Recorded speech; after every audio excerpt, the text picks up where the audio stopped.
जी हाँ, ये शिशु यमुना है। कितनी निर्मल धवल धारा है।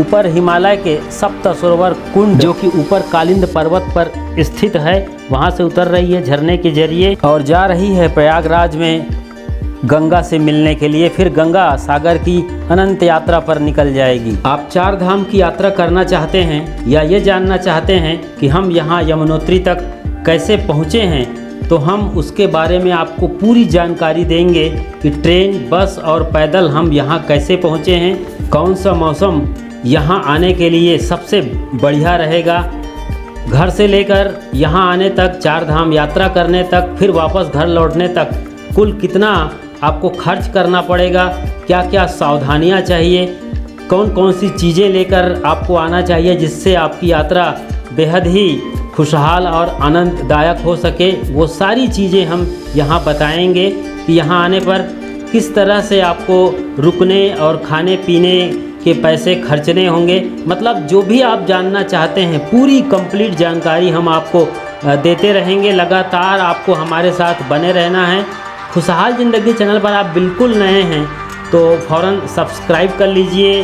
वीडियो अच्छी लगती है तो लाइक किया करिए, कमेंट किया करिए, ताकि आपकी बात सुनकर हमको समझ में आए कि आप और क्या जानना और समझना चाहते हैं। और नोटिफिकेशन अलर्ट के लिए बेल आइकन को प्रेस कर बाजू के ऑल को सेलेक्ट कर दीजिए, तो आपको हमारी हर नई अपलोडेड वीडियो की नोटिफिकेशन तुरंत मिल जाएगी। चार धाम या फिर गंगोत्री यात्रा के लिए आपको हरिद्वार रेलवे स्टेशन आना होगा, या फिर और निकटतम रेलवे स्टेशन जो कि यहाँ से 25 किलोमीटर दूर है, ऋषिकेश आना होगा। यहाँ आने के बाद स्टेशन से बाहर आपको बसें मिल जाएंगी, या फिर आप टेम्पो, ट्रेवलर, टैक्सी वगैरह भी बुक कर सकते हैं, जिसके ज़रिए आप बाई रोड यात्रा कर सकते हैं। बाई एरोप्लेन आना चाहते हैं तो आपको देहरादून के जॉली ग्रांट एयरपोर्ट आना होगा। हम हरिद्वार से ऋषिकेश आए और वहां से बाई बस हमारी यात्रा चार धाम की पहली पड़ाव यमुनोत्री के लिए शुरू हो गई। यमुनोत्री जाने के दो रास्ते हैं। पहला देहरादून, मसूरी और बरकोट, तो दूसरा रास्ता है ऋषिकेश से नरेंद्र नगर, चांबा और बरकोट, यानी दोनों तरीके से जा सकते हैं। बरकोट में मिलकर आगे यात्रा चलती रहती है। हमने पहला रूट चुना और निकल पड़े मसूरी के रास्ते, क्योंकि इस रूट पर मसूरी के नैनाभिराम दृश्य देखने को मिलते हैं। आप देखते रहिए और हम बाकी सारी जानकारी आपको लगातार दे रहे हैं। चार धाम या फिर यमुनोत्री यात्रा के लिए बाकायदा ऑनलाइन बुकिंग होती है। यदि आप बुकिंग नहीं कर पाए हैं तो फिर हरिद्वार रेलवे स्टेशन से या फिर ऋषिकेश रेलवे स्टेशन से बाहर आकर बस अड्डे पर जाकर बड़े आराम से आप अपनी बस बुक सकते हैं, या फिर टेम्पो, ट्रेवलर, टैक्सी वगैरह बुक कर सकते हैं। देवभूमि कहलाने वाली उत्तराखंड के जिला उत्तरकाशी के गढ़वाल मंडल में स्थित है यमुनोत्री धाम, जिसके लिए बस और 4 व्हीलर का आखिरी स्टॉपेज जानकी चट्टी है। जानकी चट्टी की दूरी ऋषिकेश से जहां 210 किलोमीटर है, वहीं हरिद्वार से लगभग 250 किलोमीटर दूर है, और जिला मुख्यालय उत्तरकाशी से यह दूरी तकरीबन 200 किलोमीटर है।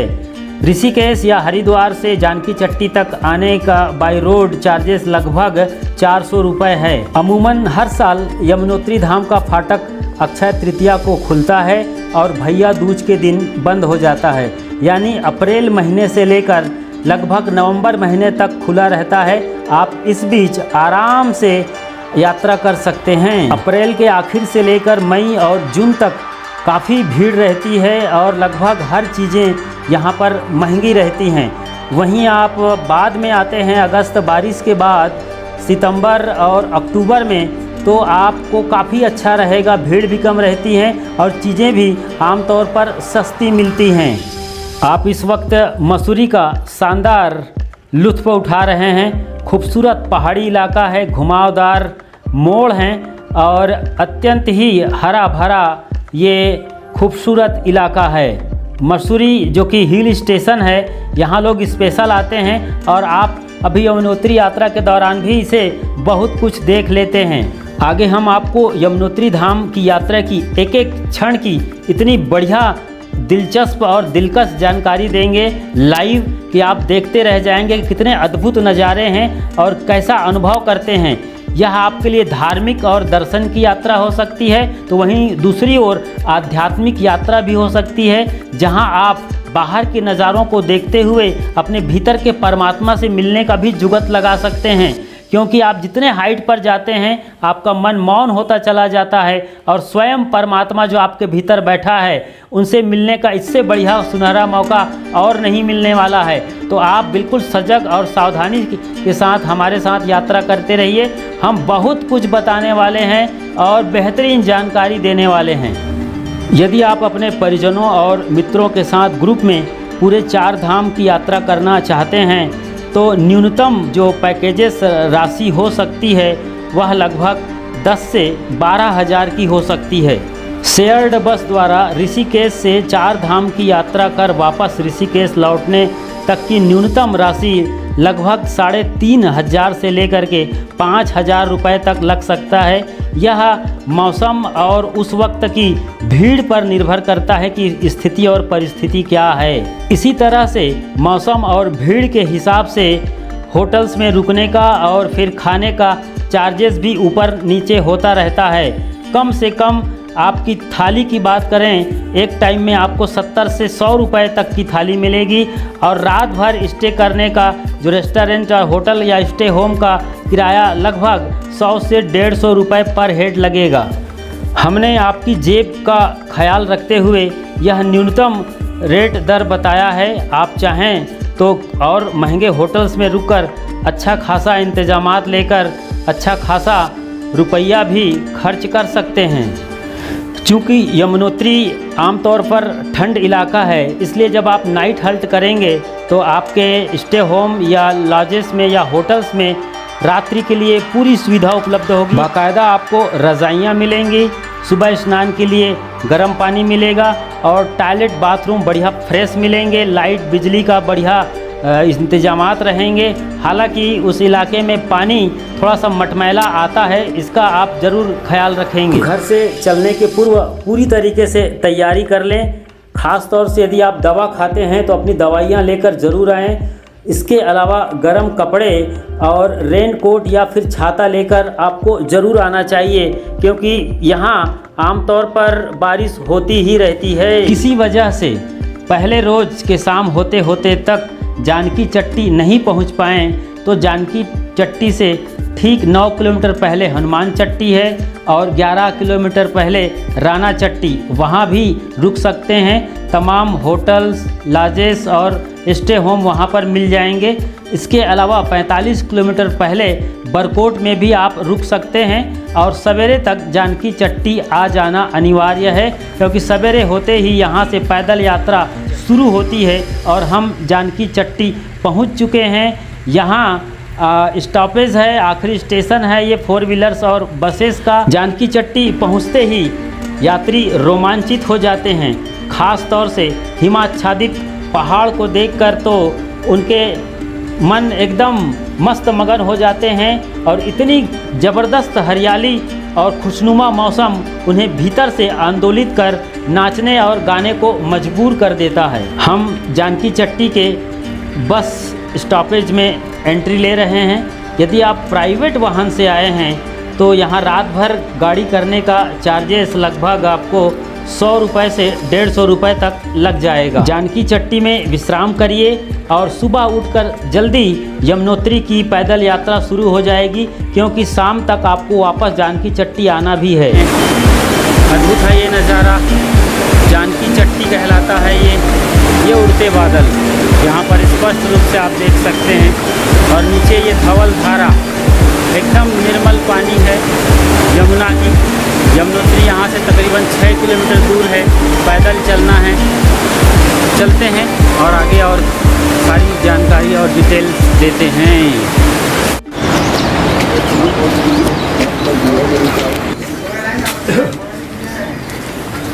भाई इधर किधर?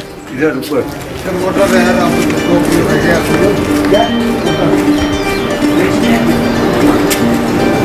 यमुनोत्री की पैदल यात्रा शुरू हो गई है और इस तरह से दूरियों को और बाकी सावधानियों को बताने के लिए तमाम बोर्ड्स मिलते रहेंगे रास्ते भर। देखिए आज 7 जुलाई है 2022 की और किस तरीके से नज़ारे हैं आप देख सकते हैं। घना कोहरा बादल छाया हुआ है। बरसात होती है तो ऐसे ही बारिश से बचने के लिए टीन शेड रास्ते भर में बनाए गए हैं ताकि आप भी सुरक्षित रहें और बाकी घोड़े खच्चर कुत्ते भी आराम से अपनी यात्रा कर सकें।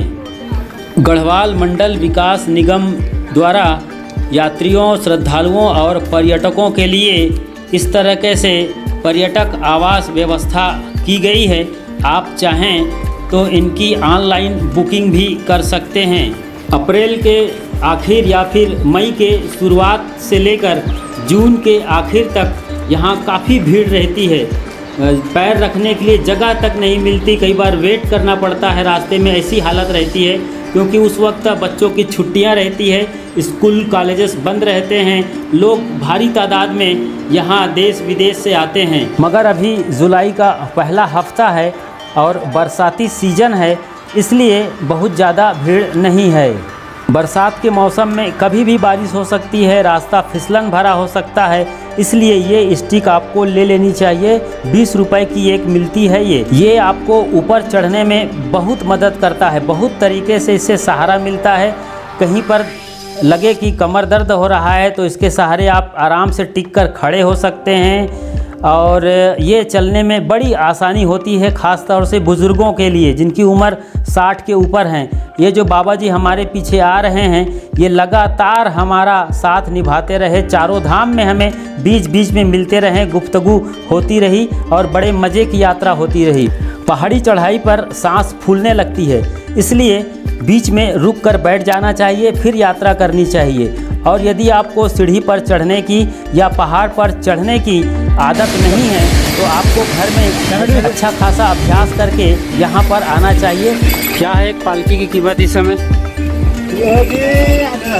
8,000 रुपये की कीमत है। और घोड़े वाले भैया कितने का कीमत लगा है? आजकल तो सस्ता रेट है 1,000 रुपये, वरना तो 4,000 5,000 मिल जाता है। तो फिर मई जून में जब ज़्यादा लोग आते हैं क्या तो सड़क एकदम भर जाती होगी ये। वाह,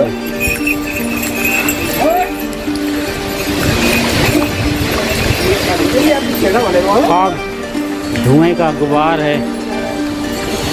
यमुनोत्री की ये चढ़ाई जो कि 6 किलोमीटर की है, जिसमें लगभग 2 से 3 घंटे लगते हैं।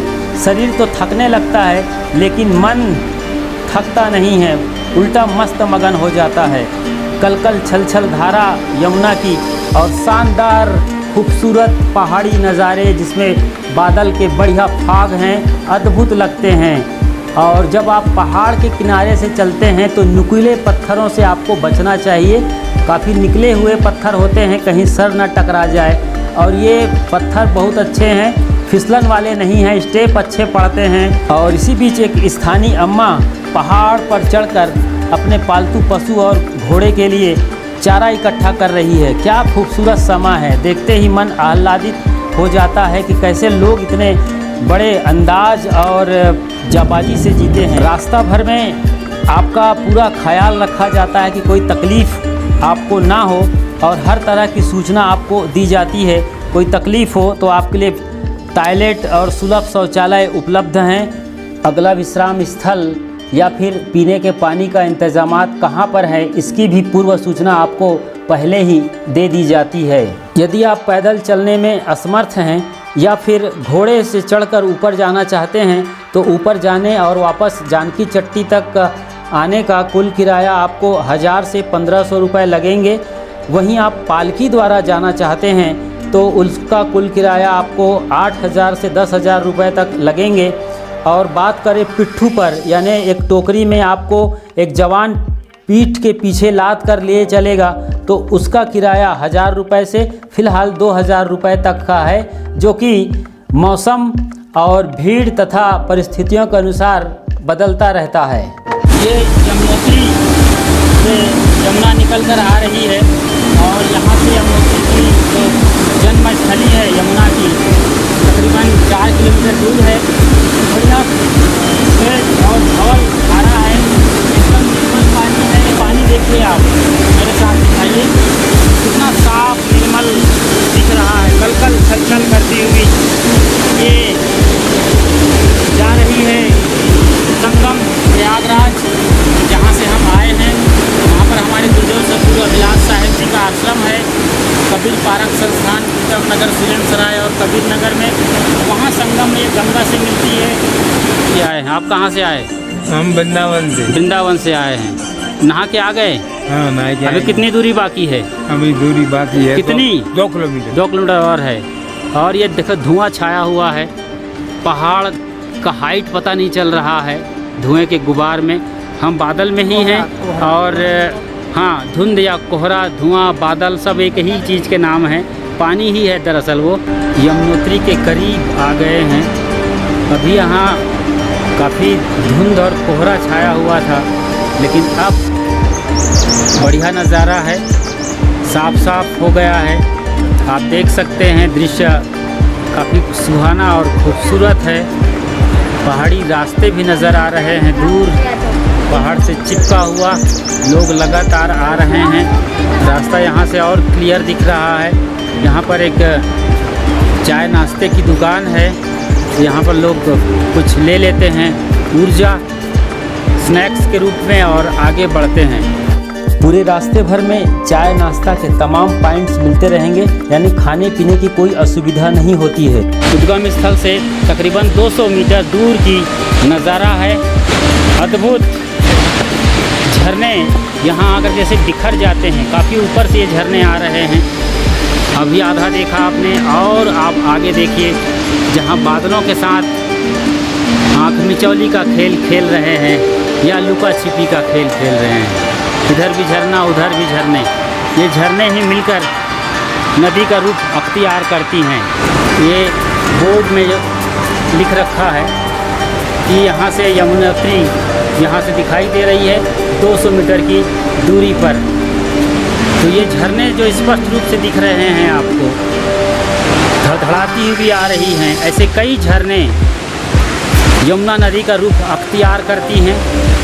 वही यमुना है जो दिल्ली के रास्ते प्रयागराज संगम जाती है और आखिर में गंगा के साथ मिलकर गंगा सागर की यात्रा करती है। इसके पहले तमाम उपजाऊ ज़मीन तैयार करती है, किसान उस पर फसल लगाते हैं और आबाद करती है अरबों खरबों आदमियों को। ये यमुना है, यमुना जी। उधर यमुनोत्री का खास मंदिर स्पष्ट रूप से नज़र आ रहा है इस तरीके से। वहाँ चलते हैं हम और वहाँ का नज़ारा दिखाते हैं। उसके ऊपर भी झरना अद्भुत है, हिमालय से ये झरना आ रहा है, बर्फ़ पिघल रहे हैं और इस तरीके से नज़ारे बन रहे हैं। ये आखिरी पड़ाव है यमुनोत्री के पहले, जहाँ पर ये सवारी यहाँ पर हैं। इसमें घोड़े और खच्चर कौन कौन से हैं? घोड़ा है, खच्चर है। खच्चर ये है। क्या पहचान है इसकी? क्या पहचान है? कुछ पहचान है? पहचान है। क्या नाम है तुम्हारा? हमारा नाम मनीष है। हैं? मनीष जी। यमुनोत्री पहुंच गए हैं और आपका यहाँ एक बार फिर से स्वागत और अभिनंदन है। तो उद्गम स्थल पर पहुंच चुके हैं। मंदिर का रूप दिया गया है यहाँ पर, और भी सुविधाएं हैं वहाँ पर स्नान करने के लिए। चलिए उसे भी देखते हैं। और मूल गंगोत्री तो और ऊपर से आ रही है, पतली सी धारा है और जहाँ पैदा होती है वहाँ तो बिल्कुल पतली सी, जैसे बूंद बूंद टपक रही होगी। जानकी चट्टी से तकरीबन 6 किलोमीटर की यात्रा हमने कर ली है और हम नदी के लेफ़्ट तरफ से आए हैं, मतलब पहाड़ के किनारे किनारे। अब हमें मंदिर के लिए नदी को क्रॉस कर राइट में जाना होगा। जी हाँ, उस पार जाएंगे तो ये पुल है, इससे हम क्रॉस करते हैं और उस पार चलते हैं और मंदिर को भी क्रॉस करके मंदिर से भी आगे चलेंगे तो मूल उद्गम स्थल में चलेंगे। हम वो भी दिखाते हैं उद्गम स्थल को और मंदिर को भी बाकायदा दिखाते हैं कि वहाँ पे क्या क्या हो रहा है और क्या खूबसूरती है और क्या संभावना है और उसकी खास विशेषता क्या है, हम दिखाते हैं आपको। चलिए हमारे साथ। यमुनोत्री की धवल धारा बिल्कुल निर्मल है। ये चिड़िया, वाह, छोटा सा चिड़िया ब्लैक एंड वाइट, वो भी यमुनोत्री में नहाने आई हुई है। क्या बात है, कितना खूबसूरत है ये नज़ारा। और ये पहाड़ आप देख रहे हैं, वहाँ ऊपर से यमुना आ रही है, ऊपर बादल दिख रहे हैं, धुंध छाया हुआ है, फिर हरियाली है एकदम लंबवत पहाड़ों का, कई बांस ऊंचे पहाड़ हैं। यमुना वहाँ से पहाड़ों के झरनों से यहाँ तक ये कलकल छल छल करती हुई आ रही है। खास यमुनोत्री की जगह है, लोग यहाँ तक आते हैं और जिस तरीके से आप नज़ारा देख रहे हैं यह बेहद ही अद्भुत है, रोमांचकारी है। चट्टानों को देखिए, कितने ऊंचे चट्टान है, करीब करीब 5 बांस खड़े करेंगे तब जाके ऊंचाई आप पहुंच पाएंगे। बहुत खूबसूरत नज़ारा। और आगे यमुनोत्री का मंदिर है, उसे भी हम दिखाएंगे। वहाँ पर गर्म जलधारा है, नेचुरल गर्म जलधारा है, वहाँ पर कुंड बना है, उसमें लोग नहा रहे हैं। ये पानी काफ़ी ठंडा है अभी भी, जबकि जुलाई के आज 7 तारीख है, बरसात का सीज़न है, लेकिन बादल गजब के हैं, बारिश नहीं हो रही है।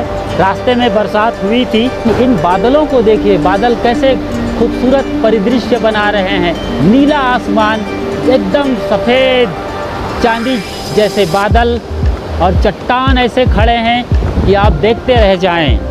यमुनोत्री 4 धाम की यात्रा में सबसे पहला पड़ाव है। इस समय हम समुद्र तल से तकरीबन 10 से 12 हज़ार फुट की ऊंचाई पर हैं। ऑक्सीजन लेवल अच्छा है, मौसम अच्छा है, धूप अच्छी खिली हुई है, यहाँ पर कोई बाधा नहीं है आने में। केवल आप हमारे साथ इस तरीके से जुड़े रहिए, बने रहिए और चलते रहिए खुशहाल ज़िंदगी के साथ। अपनी ज़िंदगी खुशहाल और आबाद बनाते रहिए, इस धवल धारा की तरह चलते रहिए। जी हाँ, हम जब कुदरत के करीब होते हैं, प्रकृति के निकट होते हैं, तो स्वयं के ही निकट होते हैं, अपने अस्तित्व के ही निकट होते हैं। इसे फील करना चाहिए। 10,000 फुट की ऊंचाई पर आए हैं, आपकी पूरी दुनियादारी, घर, ज़मीन, जायदाद सब पीछे छूट गई है। इस समय यहाँ का क्लाइमेट एकदम प्योर और प्योर है, मन मस्तिष्क एकदम खाली है, शीतल है, शांत है, सुकून देने वाला है। तकरीबन 70 से 80% हमारा शरीर पानी ही पानी है, पूरा प्रकृति का हिस्सा है। आए इसे फील करें, देखकर, चूमकर, झूमकर, चूमकर क्या महसूस करते हैं। ओह, इतना ठंडा पानी, वाह, अद्भुत, निराला, ठंडा और चुंबकीय जादुई शक्ति है इस पानी में और इस कुदरत में। ऐसे फील करने के लिए ही तो यहाँ आना चाहिए। यही तो अध्यात्म का जन्म होता है। इसलिए हमारे पुरखे और आदि शंकराचार्य जैसे धर्मगुरु यहाँ आकर बैठते थे, तपस्या करते थे, स्वयं में लीन होते थे। अद्भुत है नज़ारा, अवर्णनीय है। आइए, स्वागत है, फील करिए, महसूस करिए। ये मुख्य मंदिर है। लोग स्नान के पश्चात यहाँ आते हैं और अपनी आस्था और भक्ति के अनुसार पूजा और प्रार्थना करते हैं। उन्हें भरोसा है कि ऐसा करने से उनकी मन्नतें पूरी होती हैं। 1885 के साल में, यानी 19वीं सदी के आखिर में इसे गढ़वाल नरेश सुदर्शन शाह ने बनवाया था। इस मंदिर का वर्तमान स्वरूप जो आप देख रहे हैं, इसे गढ़वाल नरेश प्रताप शाह ने बनवाया है। मुख्य मंदिर के बाजू में ही ये सूर्य कुंड है। आस्थावान लोग इस कुंड में कपड़े में बांधकर चावल और आलू डाल देते हैं। थोड़ी देर बाद वो आलू और चावल पक जाता है, क्योंकि 100 डिग्री में यहाँ पानी खौल रहा है, तो उसे प्रसाद समझकर लोग अपने साथ यात्रा के बाद घर ले जाते हैं। वहाँ अपने परिजनों और प्रेमियों को खिलाते हैं। अद्भुत है। प्रकृति को समझिए तो इसके रहस्य को भी समझेंगे। प्रकृति यानी पूर्वकृति, जहाँ मन का कोई रोल नहीं है। चेतना और समस्त सृष्टि का सम्मिलन ही प्रकृति है। पानी उबल रहा है और और इसे सूर्य कुंड कहा गया है, क्योंकि गर्मी मतलब सूर्य होता है, भाप निकल रहा है, इसी का पानी नीचे जा रहा है। कुंड में लोग नहा रहे हैं। तो ये गर्म जलधारा होती है, प्रकृति में ये कुदरती गुण है गर्म जलधारा, उसी का ये रूप है। यहाँ पर उबलता हुआ पानी नीचे कुंड में जा रहा है, लोग वहाँ पर नहा रहे हैं, इसमें ठंडा पानी भी मिलाया जा रहा है। ऊपर गर्म कुंड है, वहाँ से ये जलधारा तो इस तरीके से सिस्टमेटिक किया गया है कि ये यहाँ कुंड में आ रहा है और कुंड का पानी गर्म है और आस्थावान लोग नहा नहा के निहाल हो रहे हैं। इसमें ठंडा पानी भी लगातार मिलाया जा रहा है इस टोटी के जरिए। काफ़ी भीड़ रहती है, इस समय सीज़न ऑफ चल रहा है इसलिए कम भीड़ है। तो ये जो नज़ारा है यमुनोत्री का, यहाँ पर मंदिर का रूप दिया गया है। ये स्नान के बाद कपड़े बदलने की जगह है, ख़ास तौर से पुरुषों के लिए, महिलाओं के लिए अलग इंतज़ाम इसी छत के नीचे किया गया है।